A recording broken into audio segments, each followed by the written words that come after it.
کچھ دن پہلے ایک واقعہ سامنے آیا، ایک آدمی کی شادی ہوئی، دلہن نے پہلی رات کو بولا کہ آپ مجھے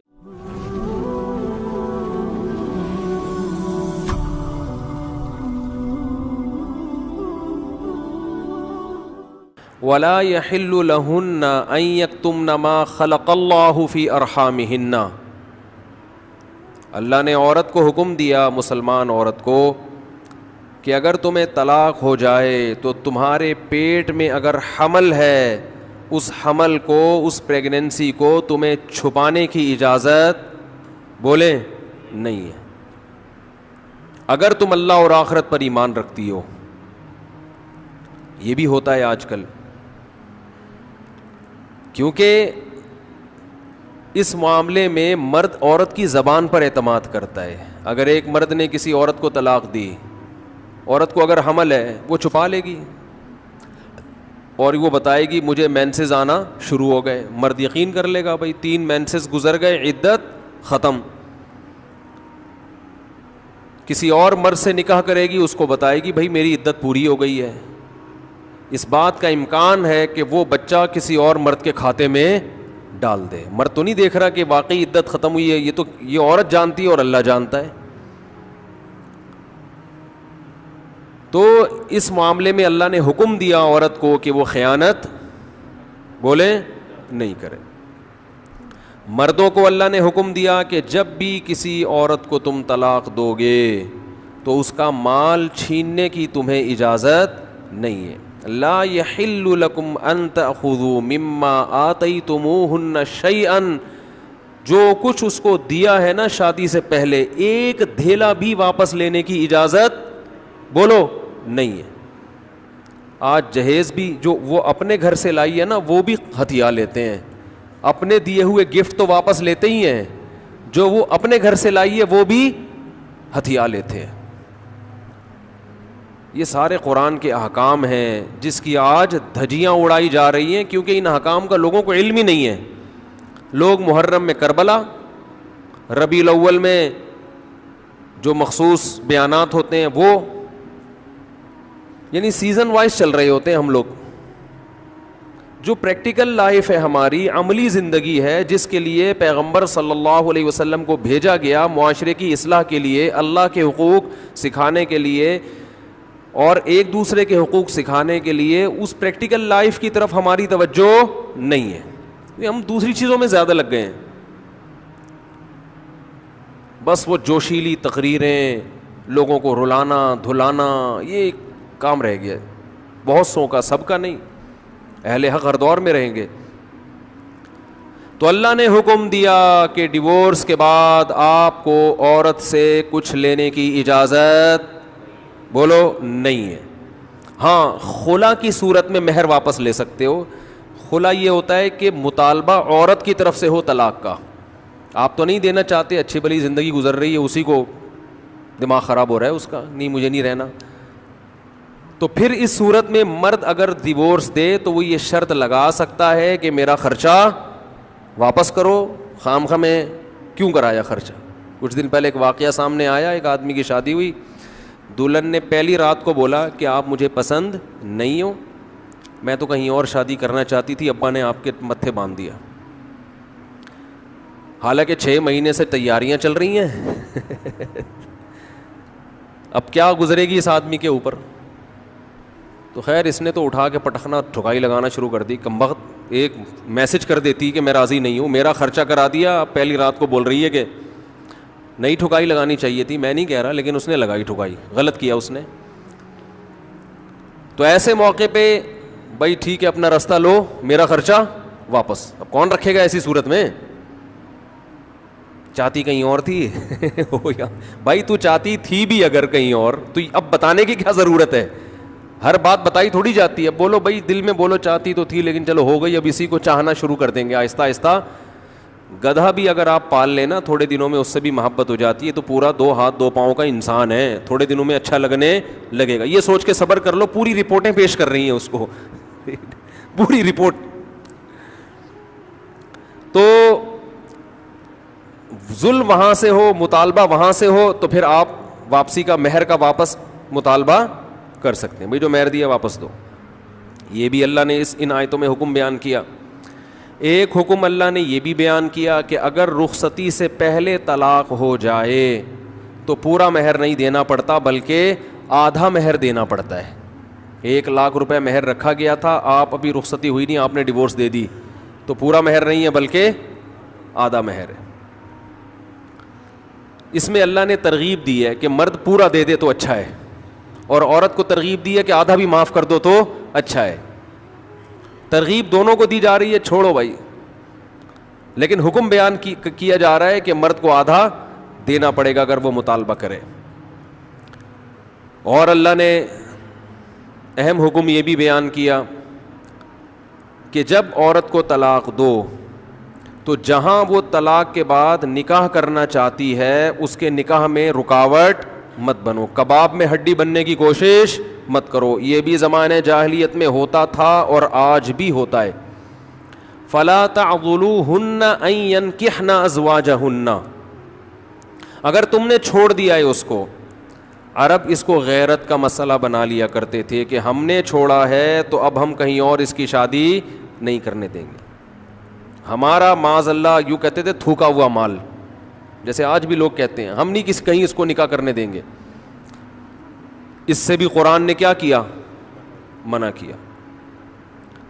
اور اس سے بھی منع کیا کہ اپنی مرضی سے زبردستی اس کا نکاح بھی مت کراؤ طلاق یافتہ کا.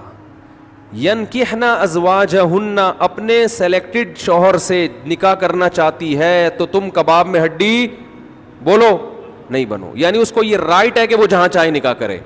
یہ بھی خرابی ہے آج کل بعض علاقوں میں, یہ خرابی ہے کہ بیوہ کو یا طلاق یافتہ کو نکاح تو کرنے دیتے ہیں, لیکن بعض علاقوں میں دستور ہے نکاح ہمارے ہی خاندان میں ہوگا, آپ ہمارے خاندان سے باہر نہیں جا سکتی. اس کو بھی قرآن نے کیا کیا, بولو ختم. نکاح بھی سے بھی نہیں روک سکتے, اور نکاح بھی وہاں ہوگا جہاں آپ نہیں بلکہ یہ چاہے گی. اس میں اللہ نے عمر کی کوئی قید نہیں لگائی. 40 سال کی بیوہ یا طلاق یافتہ ہو, 50 سال کی ہو, 55 سال کی ہو, یہ تمہارا ہیڈ ایک نہیں ہے. تمہیں زیادہ ٹینشن لینے کی ضرورت نہیں ہے. لوگ بڑی ٹینشن لے رہے ہوتے ہیں کہ تمہیں ضرورت کیا ہے, اب 4 بچے ہیں تمہارے, 5 بچے ہیں, اس عمر میں تمہیں شادی کرتے ہوئے شرم نہیں آتی. چھوڑو بھائی, کیا ضرورت ہے. تو اللہ فرماتے ہیں کہ تمہیں ٹینشن لینے کی ضرورت, بولو یہ اس کا ہیڈ ایک ہے, یہ تمہارا ہیڈ ایک نہیں ہے. جیسے کوئی 4 شادیاں کر رہا ہے تو اس کا ہیڈ ایک ہے نا, آپ کا ہیڈ ایک تھوڑی ہے یہ.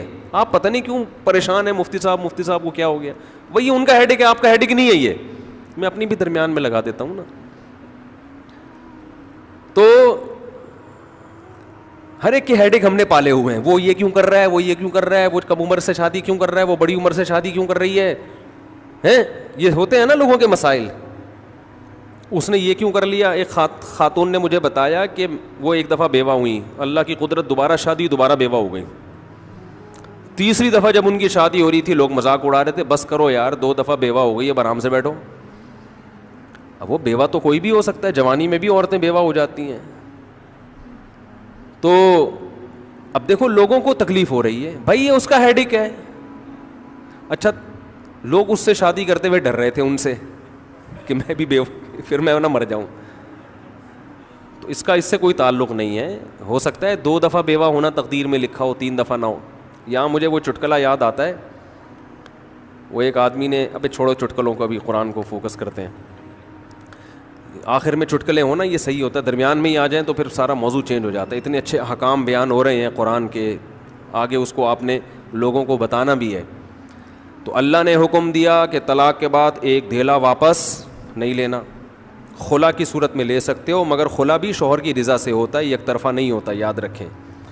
دوسرا کام تم نے کیا کرنا ہے, اس کو کہیں اور نکاح سے روکنا نہیں ہے. تیسرا کام یہ کرنا ہے, نکاح بھی وہاں کرنا ہے جہاں وہ چاہتی ہے. تمہاری مرضی نہیں مسلط ہوگی, اس کی مرضی چلے گی. اور اگر پرانے شوہر سے نکاح کرنا چاہے اور 2 طلاقیں ہوئی ہوں تو وہاں بھی کر سکتی ہے, کیونکہ آیت کا ایک شان نزول بھی ہے. ایک صحابی نے اپنی بہن کا نکاح کسی صحابی سے کرایا, تھوڑے دنوں میں طلاق ہو گئی. طلاق ایک تھی, عدت ختم ہوئی, نکاح ختم. اب تھوڑے دنوں کے بعد دوبارہ ان دونوں کا دل چاہنے لگا کہ ہم آپس میں کمپرومائز کر لیں. ہوتا ہے وقتی طور پر اختلافات بہت زیادہ ہوتے آتے ہیں, جب دور رہتے ہیں تو آپس میں میلان ہونے لگتا ہے. لیکن وہ جو صحابی تھے نا جن کی بہن کو طلاق ہوئی تھی, انہوں نے کہا کہ اب میں اپنی بہن کا نکاح دوبارہ اس آدمی سے بولو نہیں کروں گا. اور کہا کہ یا رسول اللہ, میں نے ان کی عزت کی, ان کو اپنی بہن نکاح میں دی, انہوں نے لڑائی جھگڑا کر کے طلاق دے کے میرے گھر میں بٹھا دیا اس کو, تو میں کیسے دوبارہ. ایک ذلت محسوس ہوتی ہے نا انسان کو. قرآن میں اللہ نے آیتیں نازل کی کہ اگر وہ اپنے شوہر سے نکاح کرنا چاہتی ہے تو درمیان میں رکاوٹ مت بنو. لڑے بھی وہ خود تھے, اب جڑ بھی خود رہے ہیں. نہیں آ رہی بات. اس کو بھی لوگ غیرت کا مسئلہ بنا لیتے, سسر صاحب بنا لیتے ہیں. میرے داماد نے میری بیٹی کو طلاق دی ہے, میں تو نہیں واپس بھیجوں گا. بھائی دنیا میں جو آدمی میں لچک نہیں ہے نا, فلیکسیبلٹی نہیں ہے, لچک نہیں ہے جس میں, وہ کبھی بھی کامیاب نہیں ہو سکتا. یاد رکھو یہ جو ہوتا ہے نا, میں اصول کا پکا. بھائی اصول کا پکا ہونا تو اچھا ہے, لیکن یہ اصول ہی غلط ہے کہ جو کہہ دیا تو اس پہ قیامت تک قائم رہنا ہے. یہ اصول ہی غلط ہے. اصول یہ ہونا چاہیے کہ جب موقع کی مناسبت سے جو بات ٹھیک لگے گی اپنے آپ کو چینج کر لوں گا. یہ اصول ٹھیک ہے, اس اصول پہ پکے رہو, اور یہ نبی سے ہمیں ملتا ہے یہ اصول. حدیث میں آتا ہے ایک صحابی نبی کے پاس آئے, مجھے صدقہ چاہیے, یہ چاہیے, وہ چاہیے. آپ نے فرمایا اللہ کی قسم تم پر خرچ نہیں کروں گا میں. وہ چلے گئے, آپ نے دوبارہ بلایا, فرمایا ان پہ صدقہ کرو, دے دو. وہ پریشان, یا رسول اللہ آپ نے تو قسم اٹھائی تھی کہ میں آپ کو نہیں دوں گا. آپ نے فرمایا مر رآ علی یمین فرآ غیرہا خیرا منہا فلیکفر عن یمینہ, کہ جو شخص کسی بات پہ قسم اٹھا لے, جائز بات ہو, کوئی اگر حرام پہ قسم اٹھائی وہ تو بچنا لازم ہے نا, کہ میں گناہ نہیں کروں گا, وہ تو ویسے ہی حرام ہے. جائز کام, صدقہ تو جائز ہے نا, بلکہ ثواب ہے. فرمایا کوئی کسی جائز کام پہ قسم اٹھائے, پھر بعد میں اس کو خیال ہو کہ مجھے قسم توڑ دینی چاہیے, اس کا مائنڈ کیا ہو گیا, چینج, تو اسے چاہیے قسم توڑ دے اور کفارہ ادا کر دے, اس قسم پہ قائم بولو نہ رہے. قسم پہ جب قائم نہ رہنے کا حکم ہے تو بغیر قسم کے میں نے جو بول دیا بس وہ پتھر پہ لکیر بن گیا, یہ تو پاگل اور گدھے ہونے کی علامت ہے. قسم بھی اگر کھا لی ہو تو بھائی اس وقت یہ خیال تھا کہ نہیں دینا, اب زمینی حقائق کہہ رہے ہیں کہ اس کو دینا ہے, تو اب قسم توڑو, کفارہ ادا کرو اور دے دو.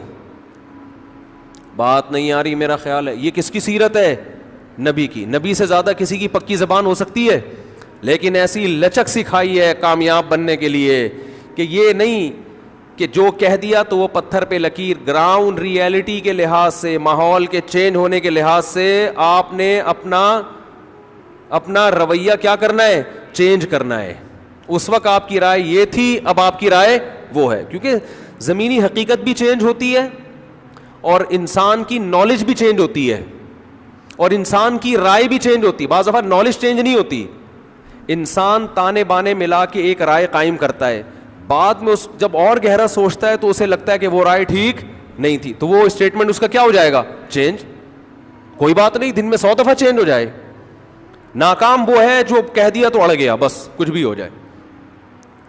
اب دیکھو ایک آدمی آپ کو مستحق نظر نہیں آ رہا تھا, آپ نے کہا اللہ کی قسم تجھے میں صدقہ نہیں دوں گا, تو فراڈی ہے. بعد میں پتہ چلا نہیں فراڈی نہیں ہے, آپ کو نہیں, میں نے تو بول دیا تھا میں نہیں دوں گا. بھائی اب فراڈی ہونے کی بیس پہ نہیں دے رہے تھے, تو اب پتہ چل گیا یہ فراڈی نہیں ہے. بعض دفعہ پہلے بھی پتا تھا فراڈی نہیں ہے, اب بھی پتہ ہے نہیں ہے, لیکن پہلے خیال تھا کہ نہیں دینا چاہیے, اب خیال ہے کہ دے دینا چاہیے, تو رائے چینج کر لو. بہت مشکل ہے. اور گھریلو جھگڑوں میں تو میاں بیوی کی طبیعت میں اگر لچک نہیں ہے نا, 4 دن بھی ان کا رشتہ نہیں چل سکتا. یہ تو مجھ سے ابھی لکھوا کے سگنیچر انگوٹھے لگا لو, جیسے سبزی والے نے ٹھپے لگائے تھے انگوٹھے کے, انگوٹھے لے کے گھوم رہا ہوں. لیکن آپ انگوٹھے نہیں, آپ مجھے پکڑ لینا, میں کہاں بھاگوں گا. وہ جب بھی انگوٹھے کی بات آتی ہے مجھے وہ سبزی والا یاد آتا ہے جس کو میں نے بزنس کے لیے پیسے دیے تھے, اور اس نے ایمانداری میں اسٹیمپ پیپر پہ اپنے انگوٹھے لگا کے دیے تھے. جب وہ پیسے لے کے بھاگا تو 3 سال میں نے وہ انگوٹھے سنبھال کے رکھے.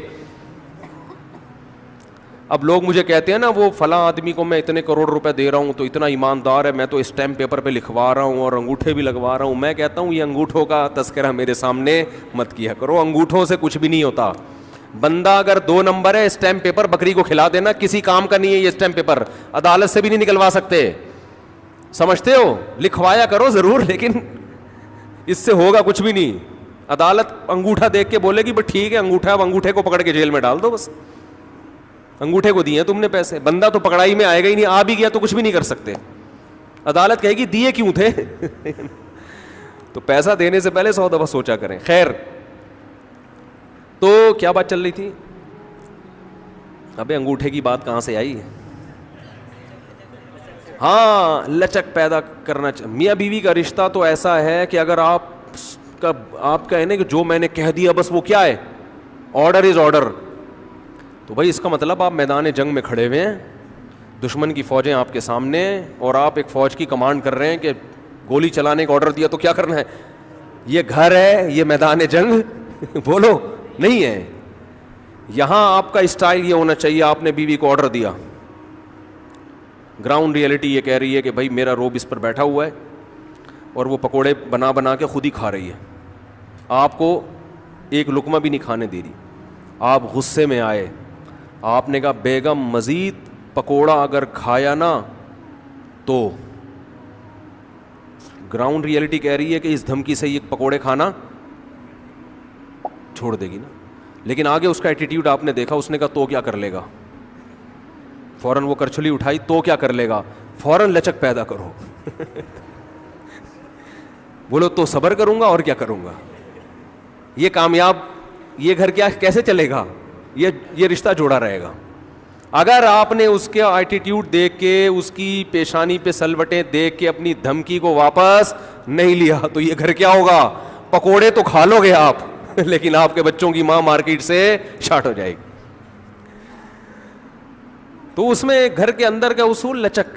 کامیاب آدمی وہ، ہاں ناقابل برداشت کوئی معاملہ ہو جائے تو ایک الگ بات ہے. تو اللہ نے کیا حکم دیا کہ اگر ڈیورس ہو گئی ہے پھر دوبارہ ملنا چاہتے ہیں تو کباب میں ہڈی بولو مت بنو، ملنے دو ان کو، کوئی مسئلہ نہیں ہے. ہاں یہ قرآن نے کہا ہے کہ اس شرط میں ملیں کہ ان کا اپنے بارے میں یہ خیال ہو کہ دوبارہ وہ جھگڑے نہیں کریں گے. ایسا نہ ہو ملتے پھر وہی ٹینشنیں شروع کر دیں. اب دوبارہ اپنی اصلاح کر کے آئیں کہ بھئی اب ان ماضی کے قصوں کو چھیڑنا نہیں ہے. لیکن یہ ایک یا دو طلاقوں کے بعد ہے، 3 طلاق کے بعد نہیں مل سکتے جب تک کہ کہیں اور نکاح نہ ہو جائے اس کا. تو خیر، قرآن مجید میں اس میں اللہ نے یہ بھی حکم دیا.